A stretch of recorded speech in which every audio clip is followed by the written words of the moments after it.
It's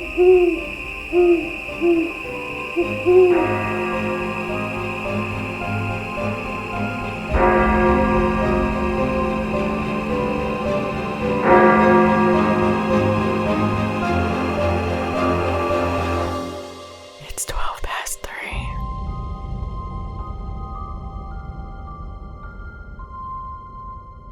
I've been thinking lately about a lot of places that I would like to visit, mostly haunted places.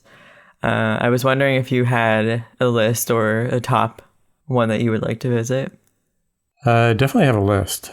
I think the one that's always been the top of my mind is the Mansfield Reformatory in Ohio. Yeah. I remember reading that they have nightly tours there. You have to be, I think it's 21 and above or 18 and above. But I always wanted to get over there to check that place out. I know it got really popular because of the Shawshank Redemption, but it just looks like a really cool building. And Alcatraz. I've been to Alcatraz, but if they had nightly tours, I would love to go at that time also. Yeah, so that would be creepy, especially the boat ride to Alcatraz. Yeah.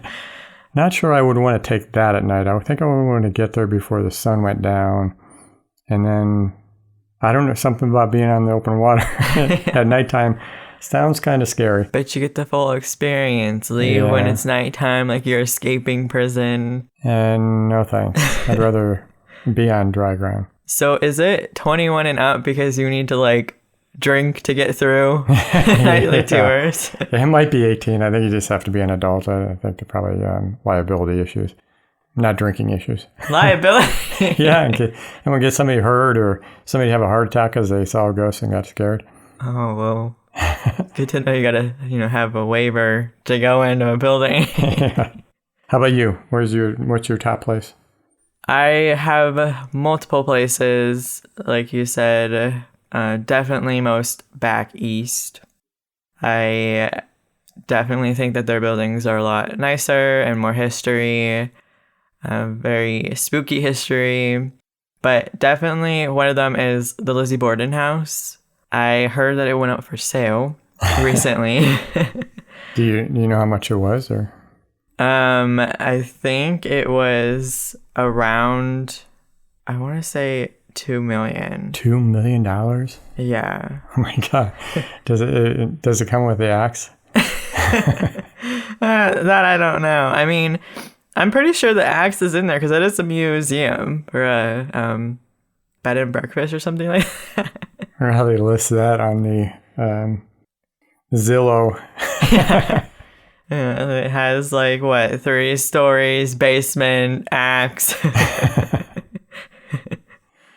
But it is under contract to buy from Ghost Adventures. Oh. Yeah, they seem to like to get in there, but hopefully they keep it as a bed and breakfast, though. I hope they keep it the way it's been and not turn it into a museum like they usually do. Yeah, the prices will just be outrageous. Yeah, that's, I mean, I guess you gotta pay off how much you spent on the house. Yeah, really. But another one I would like to visit is Salem, Massachusetts. I think there's what? I'm sorry, which we're talking about tonight. Yes. Coincidentally. I think I knew about the history in Salem, but just recently kind of got more into it. And I think it'd be nice to, one, it looks so pretty there, but two, also pay respect and stuff for those who had passed on. Yeah, I was surprised. I mean, when you first talked about doing this episode, I was like, it was interesting, but it's not I know enough about it as far as everything we learned in school, as far as the witch trials and everything. But I was really surprised at how much I didn't know, and actually got excited about doing this episode because I learned a lot, that I didn't know, and it, like you said, it is a pretty fascinating place and beautiful place. And I think a couple of weeks ago we ran across a house that was up for sale across from one of the cemeteries, and boy, would I would love to buy that. I mean, it was a really nice house. The neighbors are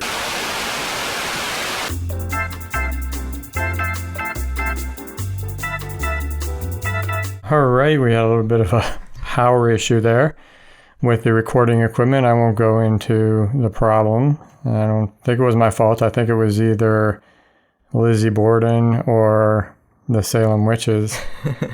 So whoever I upset, I am sorry. Or the people that were in the cemetery across the house. Oh, right. Okay, yeah. So where were we at? We were talking about Salem, how nice a place it is. I was mentioning about the house that we ran across from the cemetery. And you were saying, I was going to say, it was a nice house, and at least the neighbors aren't so loud. Oh, yeah.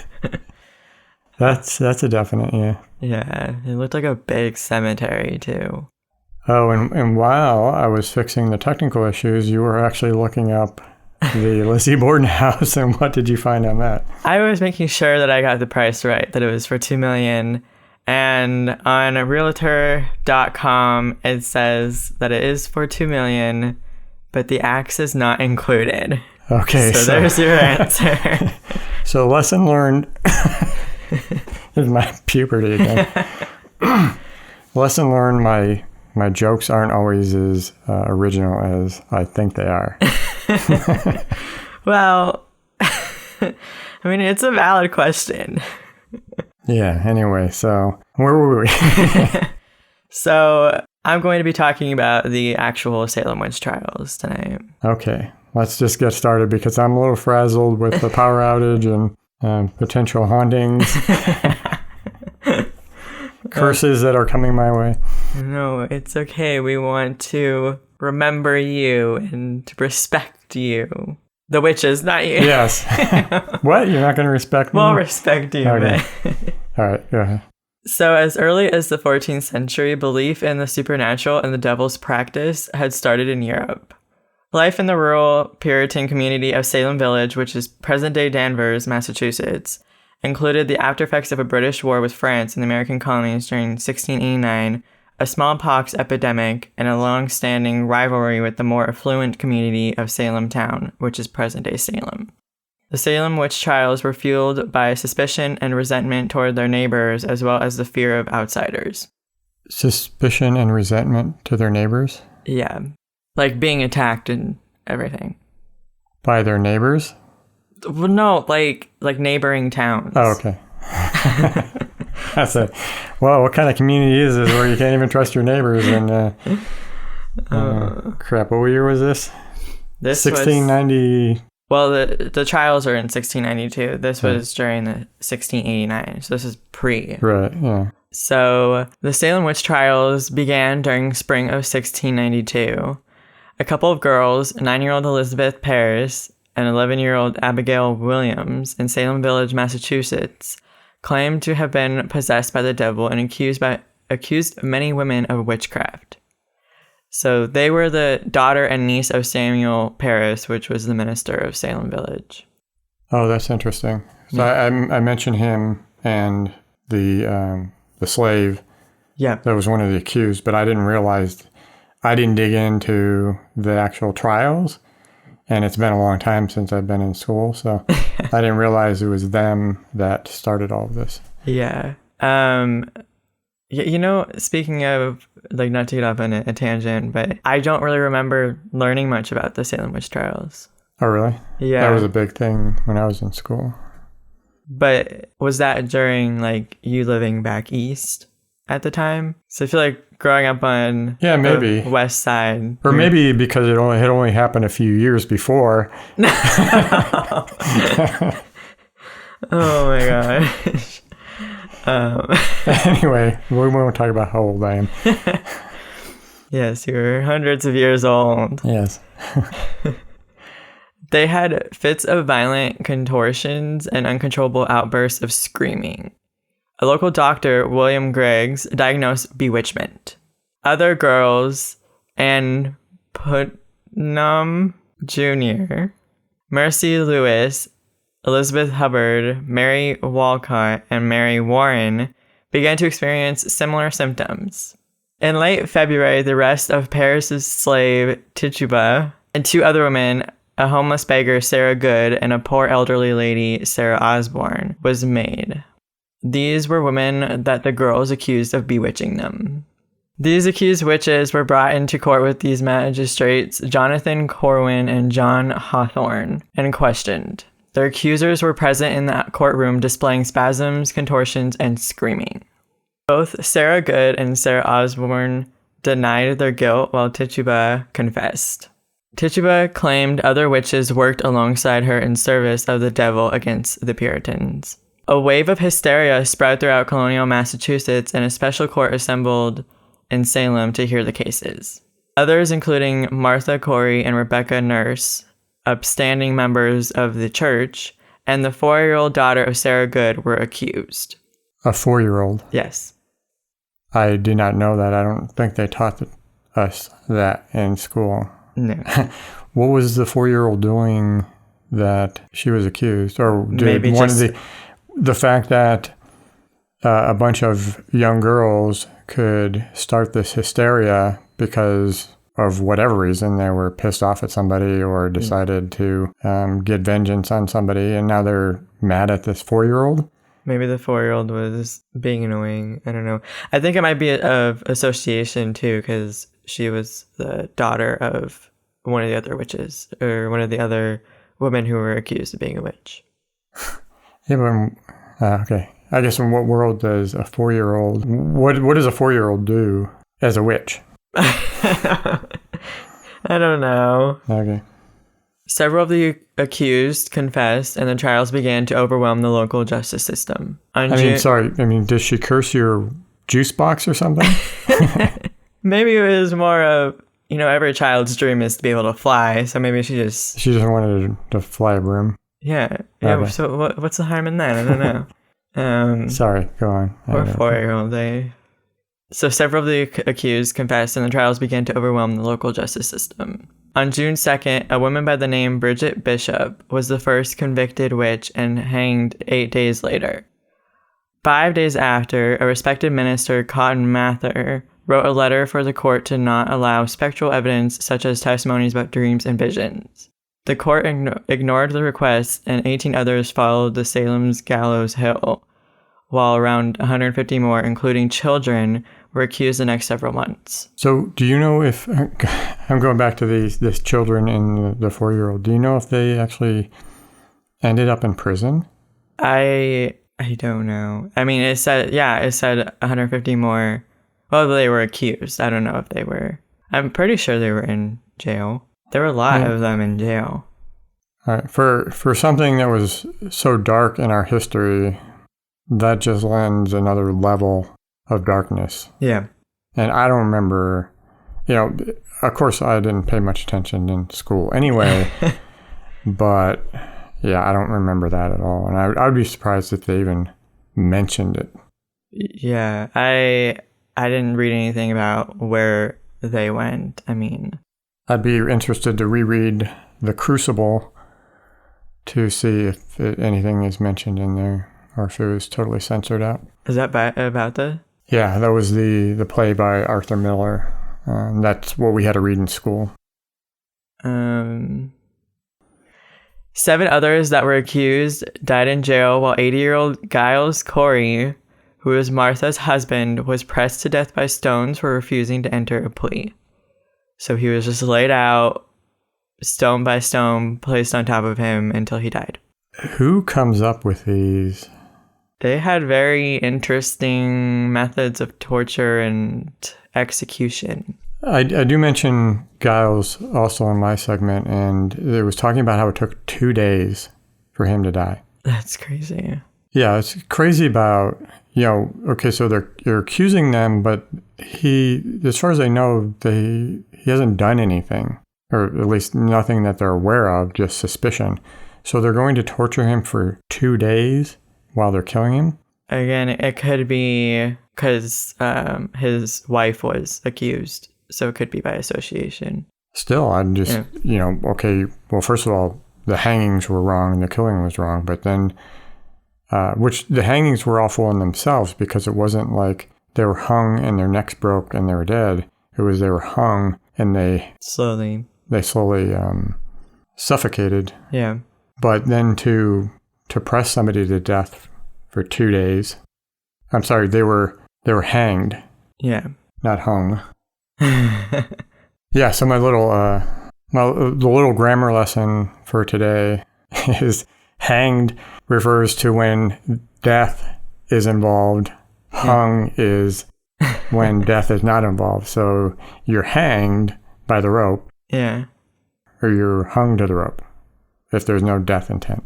Yeah, that's what I was wondering when researching. It was hanged, and it just didn't sound right. But anyway, sorry, where were we at?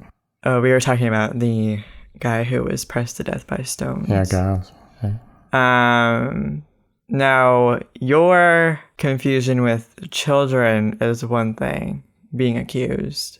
I heard, but not a lot of information, that even a couple dogs were also executed due to alleged involvement. Again, there's not much information. That's all it. Never heard that. Yeah. I mean, allegedly. Supposedly. I would be suspicious of the cats in the village, but yeah, they did get a bad reputation. The governor, William Phipps, in response to Mather's plea and his own wife being questioned for witchcraft, prohibited further arrest. He dissolved the court of Oyer and Terminer on October 29th. I'm just going to go with it with confidence that that's how you pronounce it. Yeah, let's go with that. Isn't it interesting how when the people in power all of a sudden are having fingers pointed at them, that they start to dismantle this whole thing? But see, this court is what he had created 5 months earlier. Yeah, and then all of a sudden, fingers are pointing in his direction or his family's direction, and all of a sudden, no, yeah, we can't do this anymore. So it's good to know that nothing's changed. Yeah. Over years. Phipps replaced it with a superior court of judicature, which disallowed spectral evidence and only condemned 3 out of 56 defendants. Trials continued until early 1693, and by that May, the governor, Phipps, had pardoned and released all those in prison on witchcraft charges. The court later deemed the trials unlawful, and Samuel Sewell, the leading justice, publicly apologized for his role. The Massachusetts colony passed legislation to restore the names of those condemned and provided financial restitution to their families in 1711, but nothing eased the damage. The painful legacy of the trials endured well into the 20th century when Arthur Miller dramatized the events of 1692 in his play, The Crucible. Oh, wow, it was even in your notes. That was in 1953. And he used them as an allegory for the anti-communist witch hunts led by Senator Joseph McCarthy in the 1950s. So I'm going to get into some of the theories. Okay. So one theory suggests that the Native American Wars could have been the reason for hysteria in Salem during 1692. It was one of the brutal battles that raged in the colonies during the 1670s, and the front lines weren't that far. Your puberty? Yeah. And the front lines weren't that far from Salem. Many were scared of more attacks and raids. Some of the girls who accused women had witnessed earlier raids prior, which has caused the idea of post-traumatic stress being a factor.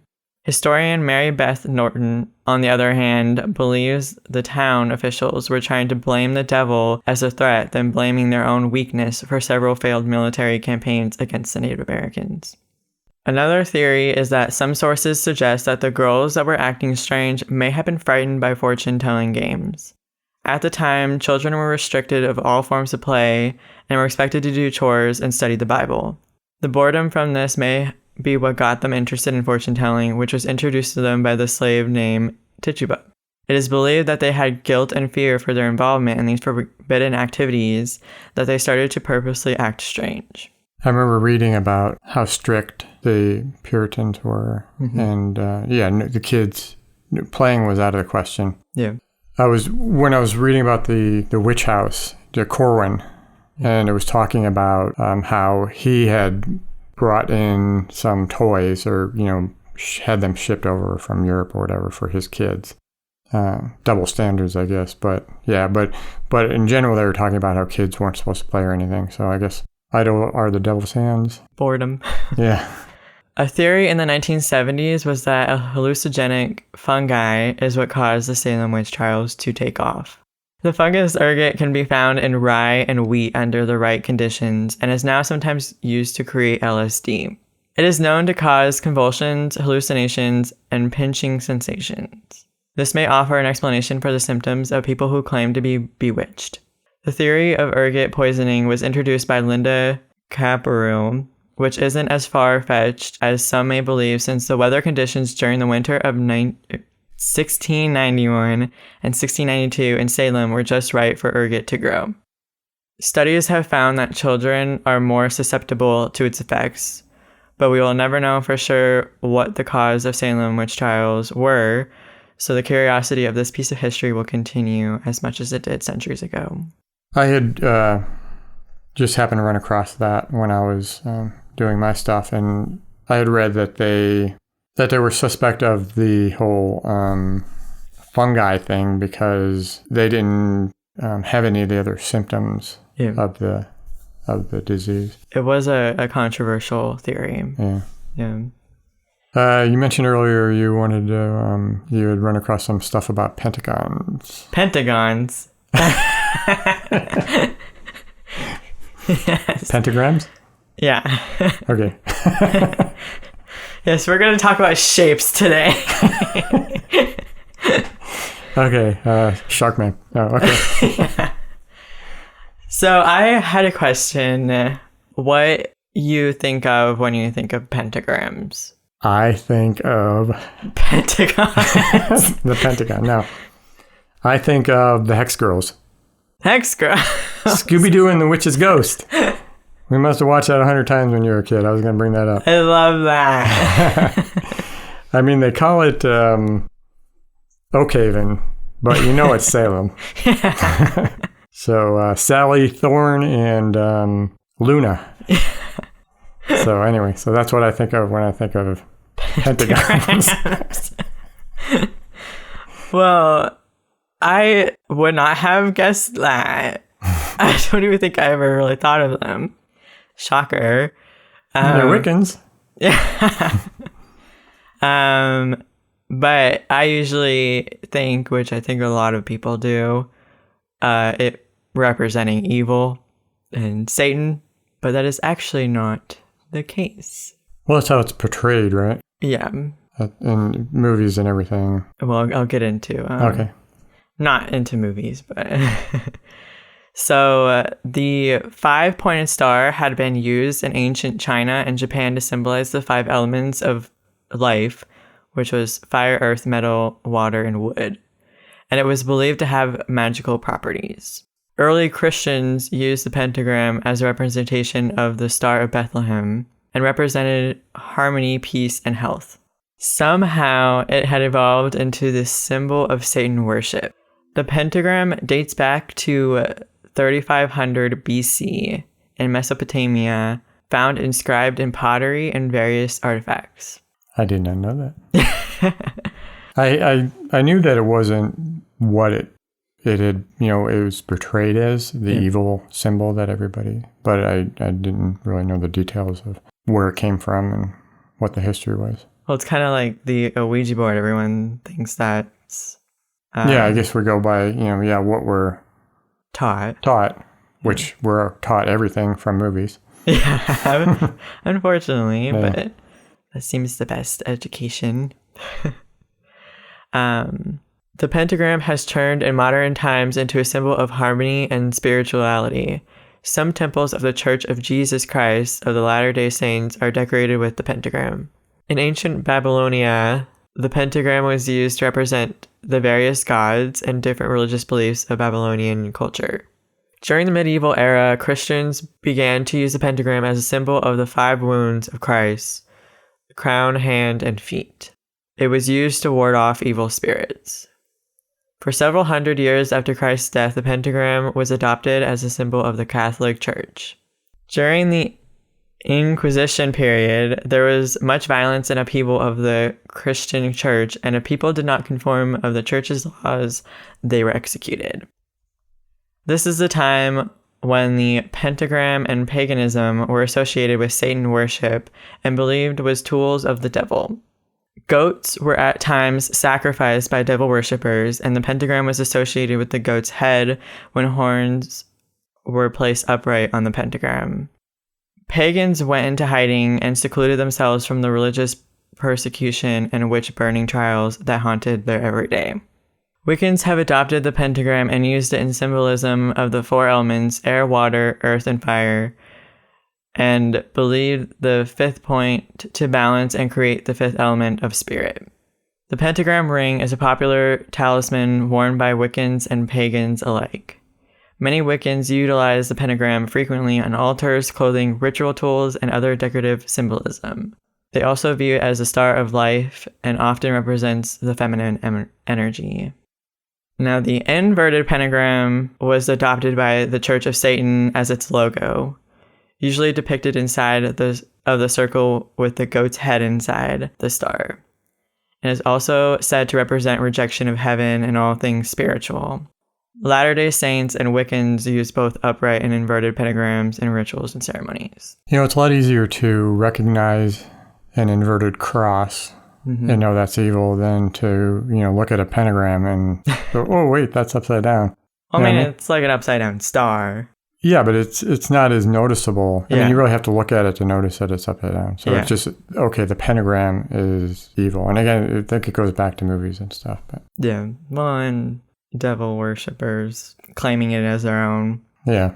But that's it on pentagrams. That's it? I mean, may not have been that interesting to some, but to me it was because I didn't know any of the history. But despite what people believe, it is a symbolism of like protection and warding off evil. There's still that aura of, I mean, the Hex Girls were spooky, at least at first. Yeah. Until Scooby and Shaggy got to know them. Yeah, and they were cool. Yeah, and then they were cool. They were the good ones. Yeah. I wonder if they ever performed in Salem. The Hex Girls. Yeah. I would love to go see that. Yeah. Oh my gosh. We'll look up for their tour. Yeah. The 2021, 2022. I wonder if they're still playing. I'm probably old by now. What? I think you'd be surprised they're not that old. They might be a little offended. Oh, sorry. Jennifer Hale, Jane Weedland, Kimberly Brooks. Shout out. Did you say shout out? Giving shout outs today. Yeah. That's how old I am. I'm still using the term shout out. Yeah. At least you're not saying hashtag. What's a hashtag? Pound. Yeah, pound. You'd be like pound Salem instead of hashtag Salem. Pound shout out. Yeah.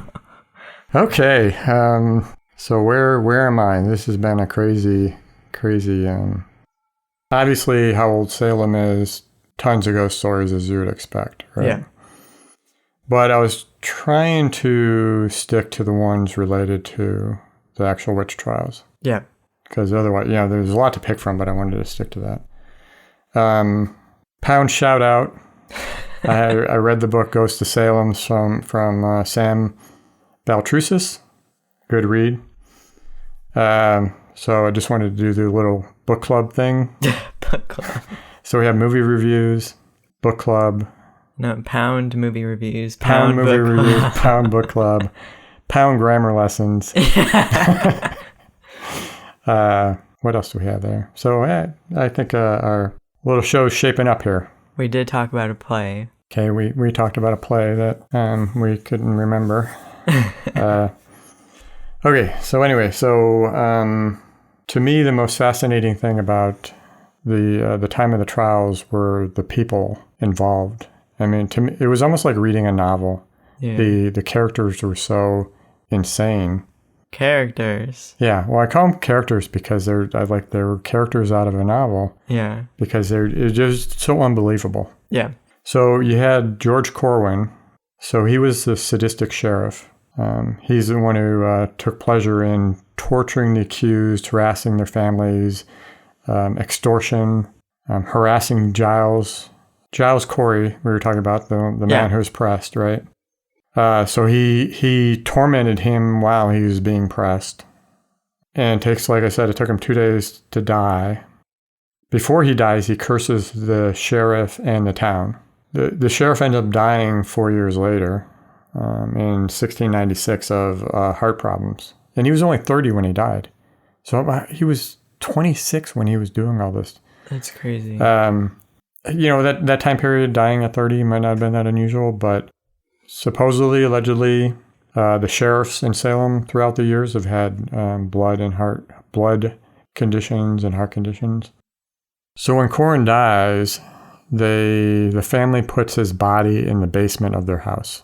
I don't know if they buried him or just put him down, because they suspected, probably rightfully so, that if they buried him somewhere, that the townspeople would have dug him up and tore him apart. That's how much he was hated. Then there's, as you mentioned, Tituba. Yeah. So, like you mentioned, she was a slave of Paris. Yes. So the three women who were accused, initially accused, Sarah Osborne, Sarah Good, and Tituba. Yeah. Which one sounds like a witch? Well, I don't know. I've heard more Sarahs than Titubas. Okay, I don't know. It's like Tituba. Yeah, but she was from somewhere else, so. I don't know if you noticed, and maybe that's why all the images that I saw of those three women, artist interpretations, but it's like the two Sarahs look just like normal everyday women, and then Tituba looks like this old hag. Well, it's probably just stereotyping. Yeah. Because, you gotta realize, or not realize, but you gotta wonder, I've always wondered the illustrations of like old events like that, how accurate they are, if they're just people's imagination. I think they're just people's imaginations. So she was another crazy character because she confesses. Yes. Right? Probably forced. She owns up to signing her name in the Devil's Book, blah, blah, blah. She ends up getting released from jail after a year. Not right away, but she survives this whole thing. Mm-hmm. Osborne died from conditions in prison, and then Good was hanged. Mm-hmm. So I don't know what the moral of that story is, that the one who confessed to being a witch actually survived this whole thing. I wonder if she confessed because she didn't want to be like a slave anymore. I don't know. Well, the bitch of that was that she remained in jail after she was allowed to be released because Paris refused to pay her jail fees. Now, well, first of all, what the freak? Jail fees. They threw her in jail and then they're charging her to be there? Yeah. Somebody eventually pays the price of her fees. Yeah. But they're basically buying her as a slave again. Oh. So, up world, right? Yeah. So this started, and it was interesting you were mentioning about Paris's daughters being the start of this because, I didn't read that, but I did read that... Daughter and niece. Daughter and niece. Oh, yes. I thought it was his two daughters. No, daughter and daughter niece. And niece. I had read that Tituba had been telling them stories about witches. And that's why I was wondering if that's why she was one who was singled out, but it could have been because she was a slave or whatever. Yeah. But that reminded me of when I was in elementary school, just a few years after this happened. Yeah. This was back when we had to take home ec classes. Yeah. So the school had this small kitchen down in the basement behind the gymnasium. Kitchen in the basement does not sound Yeah, safe. exactly. Well, then we had this psycho home ec teacher who spent the class telling us stories about the devil. She was really religious, and she would tell us all these scary the shit out of me stories. I'd go home and couldn't sleep. And they allowed her to stay there? Well, I never told my parents, and I'm guessing nobody else did. It was just, nowadays, you wonder what would happen to them because nobody would keep their mouth shut. Yeah, no. But back then, for whatever reason, it never even crossed my mind to bring it up to my parents. It's just a bizarre thing, but it just reminded me of her telling those stories to the little kids. Crazy. Yeah. So back to the crazy characters of the story. So now you have Jonathan Corwin, Yes. who was one of the judges, and he's the devil, or the witch house. The devil. The witch house, which is supposedly the last standing structure that's related to the trials. Yes. The trials were never actually in the house, but he was one of the judges, so Yes. he most likely heard some pre-trial stuff at the house or whatever. But that house is supposedly haunted. But the ghosts are not technically from, not believed to be from the actual trials themselves. It's the fact that his wife, who had 14 kids. Oh my God. 4 from a previous marriage, I believe, and then 10 with him. But only 4 of them survived to adulthood. Were they the 4 from the previous marriage? No, I think 4 out of Oh. all 14 or whatever. I don't know if it's 4 from the previous or 4 theirs, or mix or whatever. But it's just insane to think that out of 14 kids, only 4 lived to adulthood. That's crazy. So that that's suspected where probably most of the ghosts, if a lot of those children in that home passed away, and then her and her husband. Some of the things reported, nothing too sinister. Bed warmers hanging by the fireplaces. They see those swinging back and forth. People claim they swing back. Doors opening and closing by themselves. Reported multiple pictures falling at the same time in the house. And then noises from the upper floors as if somebody's walking around up there, even though there's no way. So, pretty normal haunted house stuff, right? Yeah, just normal. Yeah. One thing I was a little confused about was, they build that witch house as, like I said, one of the last remaining structures of the trials. But then I had read about Sarah Osborne's house, which was supposedly moved. I guess a lot of those buildings had been moved around and stuff. But from my understanding, it was still standing. So I'm not sure where the witch house ends up being the last. I'm sure they know what they're talking about. Yeah. Obviously, I don't live there, but a little confused about that. How do you move a house? They can do it. They can. They get these hydraulic jacks, lift it up all around the frame, the foundation, get it up onto a trailer-like thing, and then very slowly wheel it to a new location. I want a movable house, so that way I can just live wherever I want. I think they're technically movable, but they figure out how to move them. What else? So the Charter Street burial ground. There's reports of a woman in white next to the Mary Corey grave. So the wife of Giles Corey. Yeah. She was actually a second wife, but it's reported that every now and then they'll see her suspected ghost, because they just see a lady in white and they're not sure. But since it's by her grave, Yeah. they assume it's her walking away from the grave, supposedly going to look for her husband. The classic lady in white. Yeah. Do you know there's different colors for ghosts? Ladies in white, gray, red. Yeah, I was reading that one time. I was like, crazy. I didn't know. Blue, I think. Well, do they have different meanings of what, Is it like their aura? Yeah, maybe, yeah.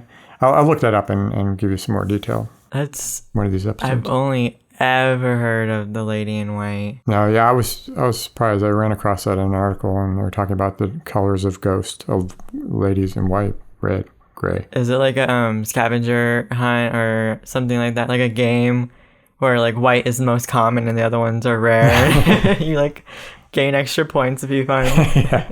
Yeah. What else? Oh, Essex Street. So supposedly a lot of shadow figures are seen on that street. So there's a portion of this street where it's blocked off for pedestrian traffic only, and a lot of shops and stuff in that area. So a lot of, but supposedly there's a lot of. How isn't that a touristy area? How do you determine that it's a shadow and then a? Oh yeah, well, I think it's touristy, obviously in the summer and stuff, but the rest of the year is pretty quiet, and maybe in the evenings and stuff. Yeah. I don't know. I'll take their word for it that they see these figures and stuff.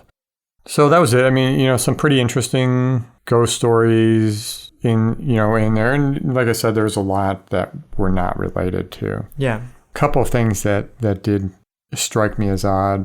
The Joshua Ward house was one of the first brick houses in Salem. It was built in 1784. So this was way after this, right? Yeah. But the house was built on the site of the former sheriff, George Corwin.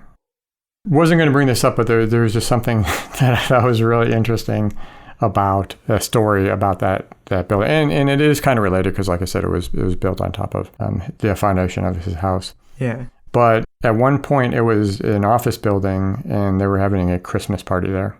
Oh, no. Right. And they were, there's somebody going around with a Polaroid camera taking pictures. All right. So I'm going to send you over, and I'll post these out on social media. But this is the first picture I'm going to send you is just a picture of the woman who they were taking a picture of. Okay. So just so you have an idea of what she looks like. Okay. Wow, that's really yeah, old. It's an old photo. Yeah. I just want to look. And this was the Polaroid picture that came out. Oh my God. Right. Yeah. So that was my first reaction. But now. Is that her? Or is that like another woman? That's her. That's supposedly her. Did she get electrocuted when they took that? Well. Sorry. Okay. Now look at it. Yeah. And see the door behind it. Behind her. Yeah. And imagine a Christmas wreath behind her hanging on the door. That's a Christmas. Yeah. Well, they tried to pull it off as this witch. This horrid picture came out of the Polaroid, but after people took a look at it, they realized that it was not quite what it seemed. Because that my first reaction. Well, first of all, I was like, "Oh, this is doctored, right?" Yeah. I didn't believe that it was actually. Oh, somebody must have doctored this and said that this came out. But then when I was really looking at it, I was like, "Oh, okay, I see what's going on here." Okay, that makes sense. It looked like she got like electrocuted or something. I didn't think witchy. I don't know what I thought. I just thought like electrocution. Really bad hair day. Oh my gosh. Well, first of all, it doesn't help that her whole body, like face and stuff is blurry. Well, I don't know how much of that is, just because it's a Polaroid and then it's a picture of a Polaroid, then it's, You know what she reminds me of? That photo reminds me of? Who's that? In Ghostbusters. That lady. Oh, yeah. I don't know why that's what. That's funny. The couple interesting things that I thought were kind of jolting was that right next door to the Joshua Ward house is a Dunkin' Donuts. Oh my God. And to me, it just kind of kills the mood, right? Yeah. It's like the Joshua Ward house. Come visit the Joshua Ward house. It's right next to Dunkin' Donuts. If it was something more locally owned. Yeah. Like ye old Dunkin' Donuts. Ye old. Then it would sound a little more. Well, it's like the Gallows Hill. I think I know where you're going with this. So they haven't really been able to determine exactly where the people were hanged. Yeah, hanged. But they do suspect there's one hill that's behind a Walgreens. Yeah. That they suspect is the actual hill. But again, that kills the mood. It's like the Gallows Hill behind the Walgreens. Well, some people said that the Walgreens was where the hangings happened, but I heard more accurately it was the hill behind the Walgreens. Yeah, there's a parking lot and then there's a hill behind it, and that's where supposedly. That's. So going back, I forgot one thing about Corey's ghost was supposedly he's been known to appear before disasters. Oh. He's been seen in the graveyard, one of which was in 1914. In June of 1914, there was a fire that destroyed much of downtown. So, and supposedly the day before, there's a bunch of sightings of him at the graveyard. And the interesting thing that reminded me was because of the Gallows Hill. Yeah. That was supposedly that area there, maybe where the Walgreens is now, is where the fire actually started. Oh. Wow. I think there was some type of factory there or warehouse or something. I'm trying to remember what type of factory it was. I can't remember offhand, but the Witch's Broom Factory. Yeah. But yeah, that was it. Like I said, the whole Dunkin' Donuts and the Hawthorne I was saying it should have been a Hawthorne drugstore rather than the Gallows Hill behind Hawthorne drugstore, rather than behind the Walgreens. Yeah, Walgreens. It's kind of like if you ran across the Starbucks in Stars Hollow.